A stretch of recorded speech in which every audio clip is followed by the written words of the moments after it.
Hello friends, आप सभी का स्वागत है हमारे यूट्यूब चैनल न्यू इंडिया विवेक न्यूल पर। आज हम बात करेंगे कक्षा 12 की ज्योग्राफी, जिसका चैप्टर नंबर 19 काफ़ी बड़ा चैप्टर है। आप यहाँ पर बड़े ध्यान से पढ़ें इसको, और यहाँ से 2 नंबर का प्रश्न आना है। तो मैप बेस्ड भी प्रश्न यहाँ से आएगा, इसलिए मैप थोड़ा ध्यान रखें। इसमें कौन सा स्थान कहाँ है, क्योंकि उद्योग है, चैप्टर का नाम है उद्योग, इंडस्ट्री। ठीक है, आपने सुना होगा। देखिए उद्योग इंडस्ट्री, पहले इसका हम इतिहास पढ़ते हैं कि इतिहास क्या है। देखिए भारत को हम क्या कहते थे, सोने की चिड़िया। भारत सोने की चिड़िया कहलाता था।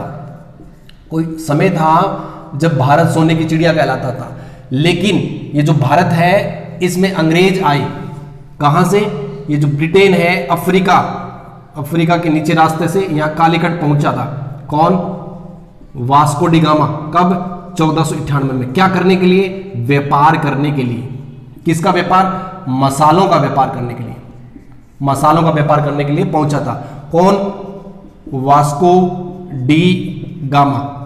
ये पुर्तगाली था, लेकिन धीरे धीरे जब इनको मसालों के व्यापार में काफी मुनाफा हुआ, तो इसके साथ साथ यूरोप के अन्य जो देश है, जैसे यहां पर आपका ब्रिटेन है, ग्रेट ब्रिटेन, तो उन लोगों ने भी भारत पर क्या बोल दिया? धावा बोल दिया। और भारत जो सोने की चिड़िया था उसको लूटने का अच्छा खासा प्लान तैयार किया। अब भारत के जो राजा महाराजा थे उस समय, उन अच्छे खासे लाए हुए पदार्थ, मादक पदार्थों का सेवन करते थे और जमीन दे देते थे या फिर उद्योग लगाने की अनुमति दे देते थे। तो इसका फायदा अंग्रेजों ने खूब उठाया। 17वीं शताब्दी, ठीक है, और 18वीं शताब्दी में जब स्वेज नहर बन गई उसके बाद में तो बहुत ही ज्यादा उठाया। तो अंग्रेजों ने जब यहां पर इनके 16वीं शताब्दी के बाद क्या हुई? औद्योगिक क्रांति हुई। देखिए सबसे पहले औद्योगिक क्रांति कहां पर हुई थी? इंग्लैंड में। तो औद्योगिक क्रांति हुई, तो औद्योगिक क्रांति के बाद उन्होंने क्या किया? यहां से कच्चा माल ले गए। भारत से कच्चा माल क्या करते थे? वो ले जाते थे और अपने यहां से क्या होता था, वो मशीनों के द्वारा सामान बनाकर भारत का बाजार ही काम में लेते थे। भारत को एक बड़ा बाजार बना लिया था उन्होंने। लेकिन वो कच्चा माल कौन सा ले जाते थे? अब वो कच्चा माल वो ले जाते थे जिसमें उनको मुनाफा अधिक हो और कच्चा माल भारी ना हो। इसलिए कुछ उद्योग उन्होंने भारत में भी लगाए। ठीक है, तो हम भारतीय उद्योगों की बात करेंगे कि भारत में उन्होंने क्या, कौन कौन से उद्योगों का कार्य किया। तो दो तरह के उद्योग उन्होंने पहले लगाए। पहला उद्योग ये था कि जैसे जिनका कच्चा माल काफी भारी होता है, जैसे आपने चीनी देखी है, चीनी और जूट। देखिए इनका कच्चा माल होता है वो काफी भारी होता है, इसलिए चीनी और जूट के जो उद्योग है उन्होंने भारत में ही स्थापित करे। दूसरा, कुछ ऐसे उद्योग थे जिनमें उनको ज्यादा मुनाफा नहीं होता था। ठीक है, उनका कच्चा माल ले जाने से उन्हें ज्यादा मुनाफा नहीं होता था, तो उन्होंने मिले हैं वो भारत में स्थापित करने की। जैसे सूती वस्त्र, सीमेंट उद्योग, लोहा अयस्क उद्योग, ऐसे कुछ उद्योग उन्होंने भारत में स्थापित करे। तो 2 तरीके के उद्योग उन्होंने भारत में स्थापित करे। अब हम ध्यान करते हैं कि भारत में जो भारतीयों ने प्रयास करे वो कौन कौन से उद्योग थे। किसी के प्रयास सफल रहे, किसी के असफल रहे। फिर हम लोहा अयस्क पढ़ेंगे, एल्यूमिनियम पढ़ेंगे, तो पाठ में काफी लंबा विस्तार से पढ़ेंगे हम। तो जो बेसिक जानकारी है, जो महत्वपूर्ण जानकारी है, हम लेने की कोशिश करते हैं यहां से। देखिए भारतीय उद्योगों का इतिहास क्या है। 1872 में कुल्टी के पास में बनपुर है, जो पश्चिम बंगाल में पड़ता है, में सफल लोहा इस्पात उद्योग लगाया गया। मतलब भारत का पहला सफल लोहा इस्पात उद्योग कहां लगाया गया? कुल्टी के बनपुर में। ठीक है, 1872 में। 1904 में सीमेंट लगाने का कारखाने का प्रयास किया गया चेन्नई में, जो क्या रहा? असफल रहा। 1923 में अंग्रेजों ने औद्योगिक नीति जारी की। क्यों 1923 में औद्योगिक नीति जारी की? आपको पता है, द्वितीय विश्व युद्ध 1914 से 1918। ठीक है, तो इसमें क्या हुआ? ब्रिटेन को काफी नुकसान हुआ। तो ब्रिटेन ने ऐसी औद्योगिक नीति बनाई जिससे भारतीयों का शोषण और अधिक हो सके, भारत में बाजार को और अधिक फैलाया जा सके। तो इसलिए 1923 में उन्होंने औद्योगिक नीति जारी की। 1941 में हिंदुस्तान शिपयार्ड कंपनी, ठीक है, विशाखापट्टनम में, आंध्र प्रदेश की विशाखापट्टनम में हिंदुस्तान शिपयार्ड कंपनी। तो विशाखापट्टनम आप मानचित्र में ध्यान रखें। 1818 में फोर्ट फोर्ट ग्लास्टर में सूती वस्त्र का असफल कारखाना, देखिए असफल रहा है ये, लेकिन ये बहुत इंपॉर्टेंट है, 1854 में कवासजी डाबर द्वारा बम्बई में प्रथम सूती वस्त्र मिल। काफी एग्जाम में पूछा भी गया है कि 1854 में किसके द्वारा पहली सूती वस्त्र मिल लगाई गई भारत में, तो कवासजी डाबर द्वारा। इसीलिए देखिए बम्बई में सबसे पहले सूती वस्त्र उद्योग पनपा और इसीलिए बम्बई को सूती वस्त्र उद्योग की राजधानी कहते हैं। वर्तमान में वो स्थिति अच्छी नहीं है, लेकिन वो सूती वस्त्र उद्योग की राजधानी है। 1876 में कानपुर में लाल इमली के नाम से ऊनी वस्त्र उद्योग खोला गया। तो 1876 में कानपुर को उत्तरी भारत का मैनचेस्टर कहते हैं, ठीक है। तो कानपुर में क्या खोला गया, ऊनी वस्त्र मिल खोली गई। 6 अप्रैल देखिए, अब फिर 15 अगस्त 1947 को भारत आजाद हो गया, तो फिर विभाजन के कारण बहुत सारे उद्योग थे, बड़े उद्योग थे, पाकिस्तान को देने पड़े, तो उसके कारण भी फिर असंतुलन पैदा हो गया।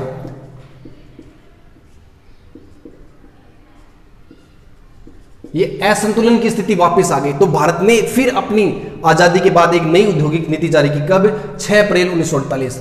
अब भारत ने क्या किया, रूस, जो आप सोवियत संघ जानते हैं, सोवियत संघ, तो वहां से पंचवर्षीय मॉडल लिया, पंचवर्षीय मॉडल अपनाया,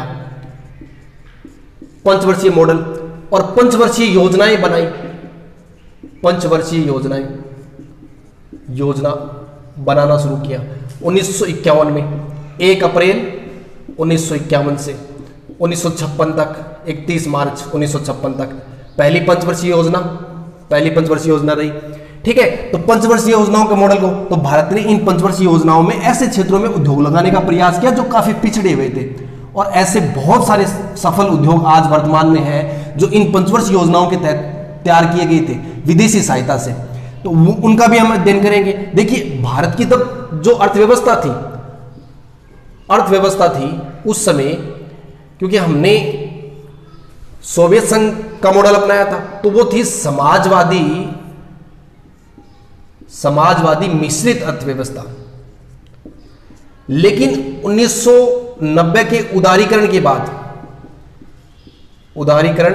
ठीक है, वैश्वीकरण और निजीकरण, उसके बाद भारत ने क्या किया, यूरोपीय देशों की जो अर्थव्यवस्था है उसको अपनाने की कोशिश करी है। तो अब भारतीय जो अर्थव्यवस्था हुआ है समाजवादी मिश्रित से, ठीक है, किधर की तरफ पलट गई है, पूंजीवादी मिश्रित की तरफ चली गई है। तो ये परिवर्तन लगातार आता रहा है। वर्तमान में काफी बड़ी बड़ी इंडस्ट्रीज आज कार्य कर रही हैं जो इन पंचवर्षीय योजनाओं में लगाए गए थे बड़े उद्योग, तो उनको अब हम विस्तार से पढ़ेंगे। पहले हम पढ़ते हैं, देखिए हम बात करते हैं लौह अयस्क उद्योग की। देखिए कोई भी उद्योग हो, सबसे पहले बात की जाती है कि उस उद्योग को स्थापित कहां किया जाए, तो उद्योग का स्थानीयकरण कहलाता है। वो किस उद्योग को कहां पर स्थापित करना है यह निर्धारित करता है कच्चा माल और बाजार की समीपता क्या है और कच्चा माल कहां मिलता है। यदि भारी उद्योग है तो कच्चा माल प्राप्ति स्थलों के आसपास ही लगाया जाएगा, तो उद्योग का स्थानीयकरण वही होता है। देखिए लौह अयस्क उद्योग के लिए हमें क्या चाहिए, 1.5 टन, ठीक है। 1 टन आपको यदि बनाना है, 1 टन लौह अयस्क बनाना है तो 1.5 टन आपको क्या चाहिए, लौह अयस्क चाहिए, ठीक है। 1.4 टन कोयला चाहिए, 0.3 टन चाहिए चूना पत्थर, और 0.1 टन मैग्नीज, और 0.1 टन चाहिए डोलामाइट। तो आप देख रहे हैं मुख्य कच्चा माल क्या है इसमें, लौह अयस्क और कोयला। इसका मतलब उद्योग वहां लगाया जाएगा जहां लौह अयस्क और कोयला अधिक हो। तो भारत में लौह अयस्क और कोयला कहां अधिक है, तो वहां पर इस उद्योग के स्थापित होने की संभावना ज्यादा होगी। साथ में देखिए व्यापार, क्योंकि भारी उद्योग है इसलिए परिवहन की सुविधा भी अच्छी होनी चाहिए। तो हमने भारत में जो उद्योग लगाने के लिए क्षेत्रों का चयन किया है वो इन 4 स्थानों के आधार पर चयन किया है। पहला है कोयला क्षेत्रों के निकट, ऐसे स्थान जो कोयला, जहां पर कोयला अधिक होता है वहां पर लौह अयस्क उद्योग को स्थापित किया जा सकता है, क्योंकि 1.4 टन कच्चा माल कोयले के रूप में चाहिए। तो ऐसे कौन से हैं, तो दुर्गापुर और बनपुर। तो भारत में सबसे पहले पश्चिम बंगाल में कोयला निकाला गया था, तो दुर्गापुर और बनपुर है वो कोयला उत्पादित क्षेत्रों के आसपास ही है। तो ये आप एग्जाम्पल के तौर पर लिख दें, दुर्गापुर और बनपुर, बनपुर। दूसरा कच्चा माल क्या है, लौह अयस्क। तो लौह अयस्क क्षेत्रों के निकट, तो ऐसे जहां पर लौह अयस्क ज्यादा मिलता है तो लौह अयस्क के निकट है विजयनगर भद्रावती, या फिर आप जमशेदपुर वो भी है विजयनगर भद्रावती। तो आप एक दो एग्जांपल अच्छे से याद रखिए। तीसरा है कोयला एवं लौह अयस्क, जहां दोनों ही मिलते हैं। देखिए इस उद्योग के पनपने के आसार उसी जगह अच्छे हैं जहां दोनों ही मिलते हैं, और वो है जमशेदपुर, जहां टिस्को कंपनी सर्वाधिक सफल रही, क्योंकि जमशेदपुर में कोयला भी है और लौह अयस्क भी है। तो जमशेदपुर कोयला और लौह अयस्क के मध्य का क्षेत्र है, तो जमशेदपुर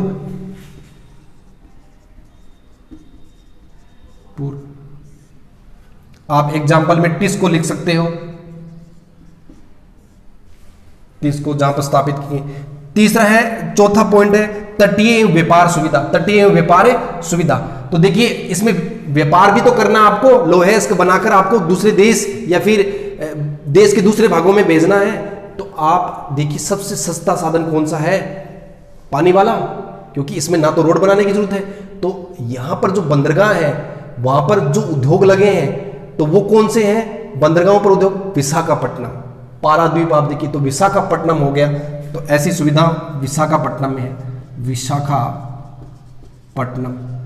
ये तो आपका ये उद्योग का स्थानीयकरण हो गया। ये क्या कि बेसिक दिमाग में फिट हो जाए ना, उसके बाद में आसानी से पढ़ा जा सकता है कि उद्योग इन स्थानों पर ही क्यों स्थापित करेंगे। तो आप देखिए आपको मानचित्र में इन स्थानों को पक्का याद रखना है। आपके मानचित्र में एक स्थान पक्का आएगा, यहां से विजयनगर और भद्रावती कहां पड़ते हैं, कर्नाटक में। सलेम कहां पड़ता है, तमिलनाडु में।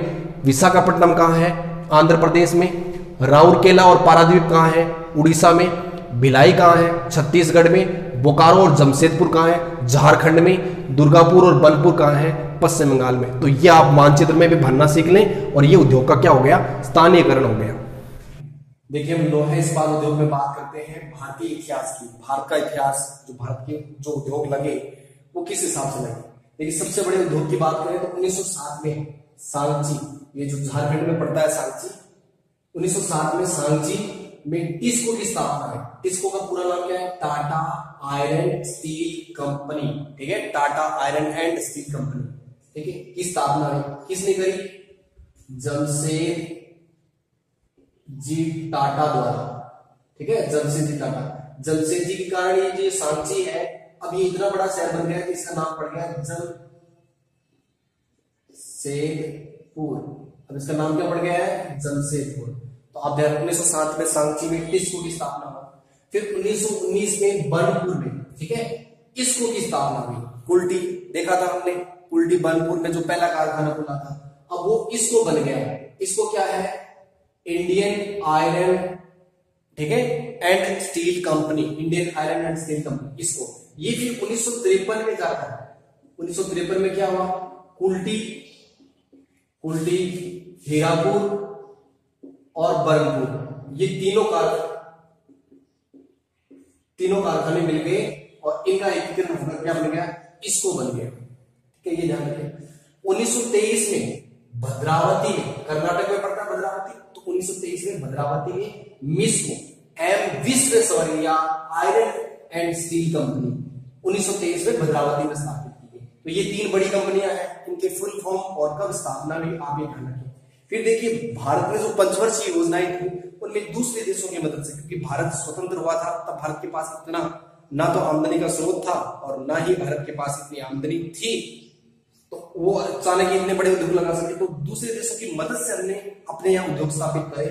तो भिलाई, देखिए भिलाई कहां पड़ता है, छत्तीसगढ़ में, ठीक है, भिलाई पड़ता है छत्तीसगढ़ में। तो हमारा भला कौन चाहता था, रूस चाहता था, तो रूस की मदद से भिलाई भी लगाया गया, ठीक है, रूस की मदद से। ये बहुत बड़े बड़े एग्जाम में आते हैं, किस देश की मदद से भिलाई कारखाना लगाया गया, रूस की मदद से। दुर्गापुरा, अब दुर्गा माता की पूजा करने के लिए ब्रिटेन वाले कहां आते हैं, पश्चिम बंगाल में। ये दुर्गापुरा कहां पड़ता है, पश्चिम बंगाल में। ये किसकी मदद से लगाया गया था, ब्रिटेन की मदद से।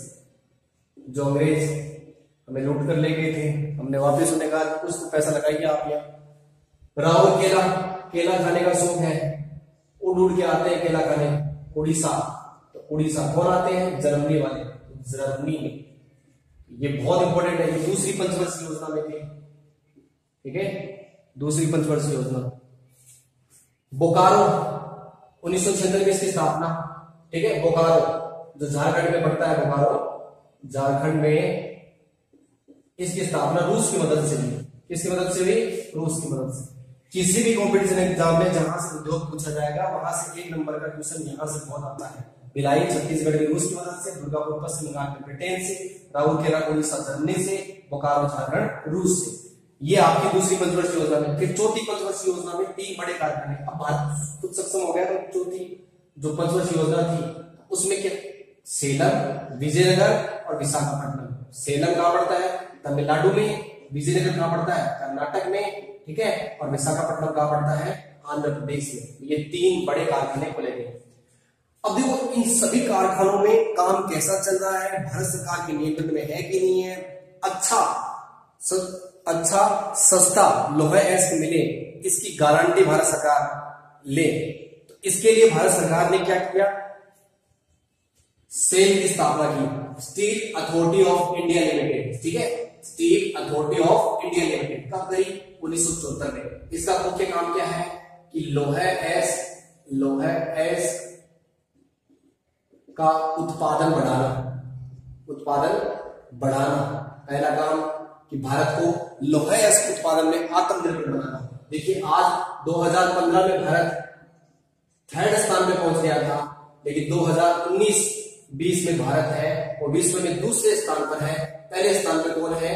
चीन के बाद लोहा एस्क उत्पादन में भारत कौन से स्थान पर है? दूसरे स्थान पर। तो चलिए अच्छा करने के लोहा एस्क उत्पादन बढ़ाना। दूसरा है लोहा एस्क की कीमत, लोहा एस्क की कीमतों को नियंत्रित करना। लोहा एस्क विकास, लोहा एस्क उद्योग का विकास करना। अब जो बड़े बड़े कारखाने थे, कुल्टी, हीरापुर, बलपुर, बोकारो, ये सब किसके अधीन कार्य कर रहे हैं? सेल के अधीन कार्य कर रहे हैं वर्तमान में। तो ये आपकी जो बेसिक नॉलेज है। देखिए अब हम बात करते हैं देश के बड़े लोहे इस्पात कारखानों की। तो पहला है Tata iron and steel company, TISCO, ठीक है, टाटा आयरन स्टील कंपनी। हमने अभी देखा था सांची में, ठीक है, 1907 में जमशेदजी टाटा द्वारा स्थापित किया गया। तो देखिए 2 नंबर में प्रश्न पूछा जा सकते हैं आप सबसे, और बहुत महत्वपूर्ण भी है, ये सब आपको जानना चाहिए इसलिए। तो ये पहला बड़ा कारखाना है देश में। देखो पहला कारखाना तो कुल्टी बलपुर में स्थापित किया गया, लेकिन देश का सबसे बड़ा कारखाना जो है वो पहला बड़ा कारखाना सांची में जमशेदजी टाटा द्वारा 1907 में। कुल लोहा एस्क जो भारत का कुल लोहा एस्क है उसका 20%। देखिए बहुत ज्यादा उत्पादन है, 20%। ये विश्व की सबसे बड़ी कंपनियों में शामिल है टिस्को। देखिए बड़ा कारखाना बनने के पीछे कुछ कारण होते हैं, वो है कच्चा माल और परिवहन की सुविधाएं अच्छी होना। तो हमने देखा था जब भारत के जो लोहे कारखाने हैं उनको हमने कोयला क्षेत्र, लोहा क्षेत्र और लोहा इस्पात क्षेत्र और व्यापार में स्थापित विभाजित किया था। तो ये जो टिस्को है वो कोयला और लोहा दोनों में आता है। तो देखिए कोलकाता बंबई रेल मार्ग पर स्थित है, तो यहाँ पर परिवहन सुविधाएं हैं। स्वर्ण रेखा जो झारखंड में नदी बहती है, स्वर्ण रेखा नदी से क्या मिल जाता है? जल। और बादाम पहाड़ियां हैं, वहां से मिल जाता है लोहा एस्क। और रानीगंज और झरिया जो पश्चिम बंगाल में पड़ते हैं, रानीगंज और झरिया, वहां से उसको मिलता है कोयला, क्योंकि रानीगंज से देश में सर्वप्रथम कोयला निकला। तो रानीगंज और झरिया झारखंड के नजदीकी पश्चिम बंगाल में, वहां से कोयला मिल जाता है। लोहे एस्क बादाम पहाड़ियां झारखंड में ही है, स्वर्ण रेखा नदी वहीं पर है। तो कच्चा माल आपको पर्याप्त मात्रा में मिलता है, क्योंकि मैग्नीज और डोलामाइट है वो बहुत कम मात्रा में चाहिए होता है जब 1 टन लोहा एस्क बनाते हैं। तो मुख्य क्या है? लोहा एस्क कोयला। कोलकाता बंदरगाह भी नजदीक पड़ता है, यदि आपको दूसरे देशों को निर्यात करना है कोलकाता बंदरगाह भी नजदीक पड़ता है। इसलिए कारखाना टाटा आयरन स्टील कंपनी देश की सबसे बड़े कारखाना बना, क्योंकि इतनी अच्छी कंडीशन है इसके लिए कि इसको सारे इस कारखाने के लिए सारी सुविधाएं उसके आसपास ही है। दूसरा बात करते हैं भारतीय लोहा इस्पात कारखाना, इसको की भारतीय लोहा इस्पात कारखाना, इसको देखिए ये 3 को मिलकर बनाया गया 1953 में। कुल्टी, बलपुर, हीरापुर को मिलाकर बनाया गया है, ठीक है। ये भी सेल के अधीन कार्य कर रहा है, स्टील अथॉरिटी ऑफ इंडिया अधीन कार्य कर रहा है। बाराकार नदी, ये दामोदर नदी की साइड नदी है। दामोदर नदी जो पश्चिम बंगाल में बहती है उसकी साइड नदी है बाराकार नदी। इस नदी से यहाँ पर इसको क्या मिलता है, पानी मिलता है। और देखिए इसको है, ये तीनों स्थान है कि ये कहां पर है, पश्चिम बंगाल में। तो कोलकाता बंदरगाह नजदीक पड़ता है, तो कोलकाता बंदरगाह से परिवहन की सुविधा मिल जाती है। रानीगंज जगह जहां से कोयला निकाला जाता है, हमने वहां पे भी देखा है। तो रानीगंज जगह पश्चिम बंगाल में, यहाँ से कोयला मिल जाता है। सिंह भूमि, पश्चिम बंगाल में लोहा से कम है, तो सिंह भूमि कहां पड़ता है, झारखंड में। तो सिंह भूमि से क्या ले आते हैं, सिंह भूमि नजदीक पड़ता है, तो वहां से ले आते हैं लोहा से। मीरापुर में कच्चा लोहा है, ठीक है, कच्चा लोहा बनाया जाता है। फिर कुल्टी में इसको इस्पात के रूप में बदला जाता है। और कुल्टी से रोलिंग के लिए कहां भेजा जाता है, बर्नपुर में भेज दिया जाता है। तो ये तीनों जो कारखाने हैं वो अलग अलग काम करते हैं और प्रोसेसिंग होती रहती है। तो ये भारत के दो बड़े कारखाने हमने देख लिए, फिर आगे और देखते हैं। देखिए अगला कारखाना है M Visvesvaraya iron and steel company, Visco. देखिए हमने ये पढ़ा था 1923 में कर्नाटक के भद्रावती में विस्को की स्थापना करेंगे। तो कर्नाटक के भद्रावती में, याद रखना, बाबा बुदन की पहाड़ियां हैं, वहां से क्या मिलता है, लोहे है। ठीक है, कौन सी पहाड़ियों से, बाबा बुदन की पहाड़ियों से। शिव समुद्रम जल परियोजना, ये कर्नाटक में प्रसिद्ध रही है। इस जो शरावती नदी है उस पे स्थित है शिव समुद्रम जल परियोजना। वहीं पर भारत का सबसे ऊंचा जो जलप्रपात, जिसको महात्मा गांधी जलप्रपात बोलते हैं, वो स्थित है। तो शिव समुद्रम जलप्रपात, जल वहां से क्या मिल जाता है, जल मिल जाता है। ये जल है, ठीक है, परियोजना है शिव समुद्रम से जल मिल जाता है। एलोय किस्म का, देखिए ये विस्को है, क्यों ज्यादा फेमस है, ये एलोय किस्म का विशिष्ट इस्पात बनाया जाता है। ये आप ध्यान रखें, यहाँ पर एलोय किस्म का, देखिए इस्पात तो लो है, लेकिन यहाँ एलोय किस्म का विशिष्ट इस्पात बनाया जाता है। ये भी वर्तमान में सेल किया गया है, स्टील अथॉरिटी ऑफ इंडिया के लिए कार्य कर रही है।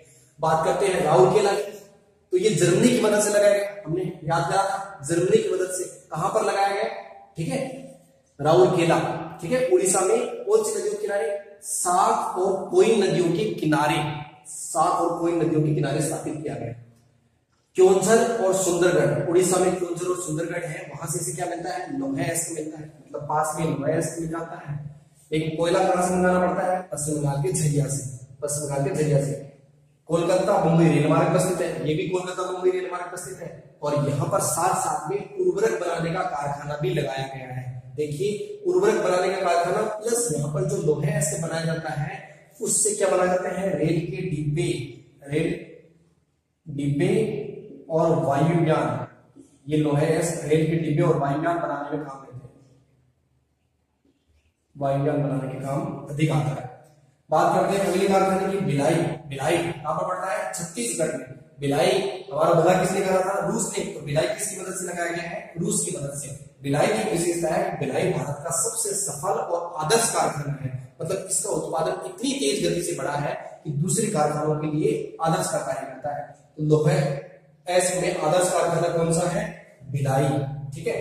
ये भी कोलकाता मुंबई रेल मार्ग पर है। तो देखिए सारे के सारे कारखाने हैं, लगभग भारतीय ईंधन के कारखाने हैं, वो कोलकाता मुंबई रेल मार्ग पर स्थित है। क्योंकि कोयला और लोहा उत्पादन क्षेत्र वही अधिकतर है।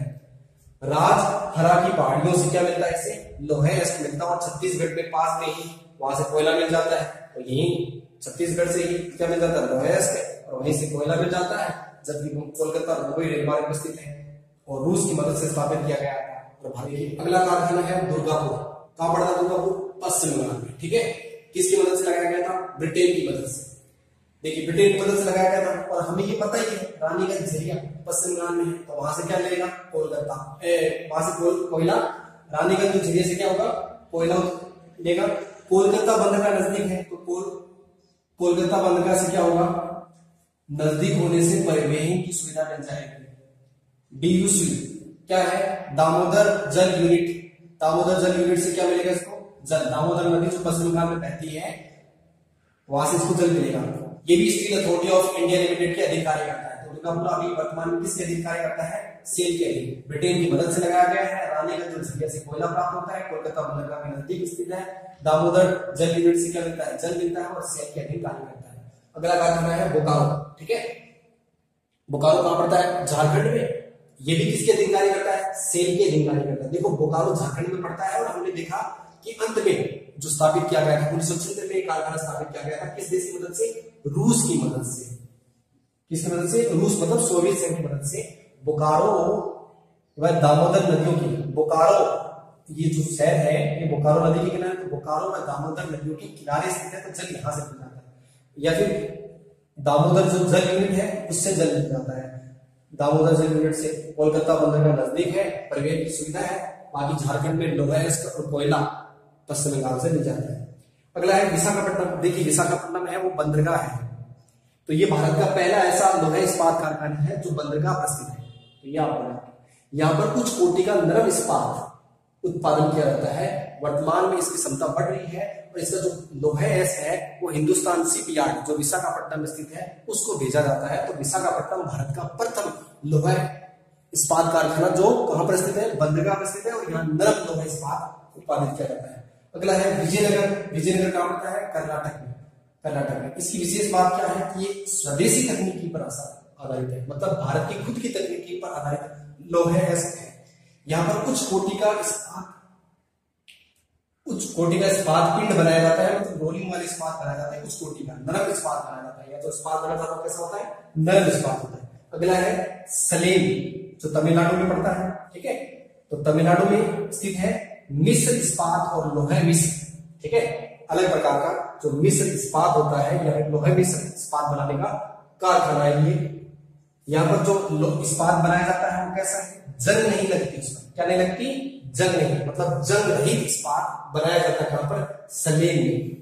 नवेली लिग्नाइट, ये देखिए नवेली क्या है, ये नवेली है वो तापीय विद्युत गृह है। कहां पर, तमिलनाडु में स्थित, मतलब यहाँ पर कोयले से बिजली बनती है। कोयला यहाँ पर इस कारखाने को मिल जाता है कहां से, नवेली से।